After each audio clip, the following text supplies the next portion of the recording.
વડાલીમાં ધર્માંતરણના પ્રયાસ બદલ ફરિયાદ નોંધાઈ। ધર્મ પરિવર્તનના ઈરાદે પ્રચાર કરાયાની વડાલી પોલીસ મથકે ફરિયાદ નોંધાઈ છે। પોશીના તાલુકાના બે લોકો વડાલીમાં ખ્રિસ્તી ધર્મનો પ્રચાર કરતા હતા। બંને લોકોને વીએચપી અને બજરંગ દળના કાર્યકર્તાઓએ રોક્યા હતા। ધર્માંતરણ માટેના પ્રચાર વચ્ચે સ્થાનિક હિન્દુ સંગઠનોમાં રોષ જોવા મળ્યો। વડાલી પોલીસે ફરિયાદ નોંધી વધુ કાર્યવાહી હાથ ધરી છે।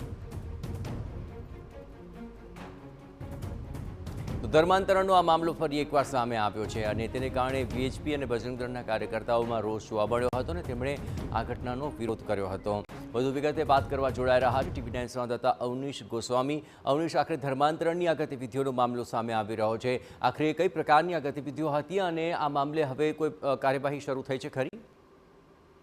વાત કરવામાં આવે તો વડાલીમાં જે પ્રકારે આ કિસ્સો સામે આવ્યો છે તે પ્રકારે બે લોકો જે છે તે ધર્મનો પ્રચાર કરતા હતા અને ધર્મ પરિવર્તન કરવા માટે થઈને આ પ્રચાર કરતા હતા અને તેને લઈને સ્થાનિક કેટલાક લોકોને ખ્યાલ આવતા કેટલાક હિન્દુ ધાર્મિક સંગઠનો દ્વારા તેઓને રોકવામાં આવતા અને તેઓની પ્રાથમિક પૂછપરછ કરવામાં આવી હતી તો તેમની પાસેથી કેટલાક પ્રકારના સાહિત્ય મળ્યા હતા અને લગભગ 20,000 રૂપિયા જેટલી રકમ જે છે તે આ ધર્મ પરિવર્તનના ઈરાદે તેઓ દર્શાવી રહ્યા હતા।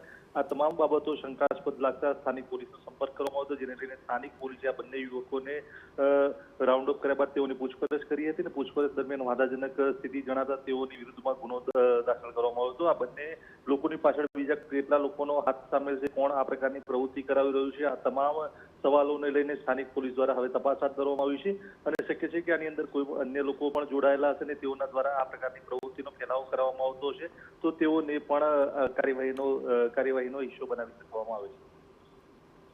બિલકુલ, આપણી તમામ ગતિવિધિઓ પર આપ નજર રાખતા રહેજો। તો વડાલી પોલીસે આ મામલે ફરિયાદ નોંધી છે અને વધુ કાર્યવાહી હાથ ધરી છે।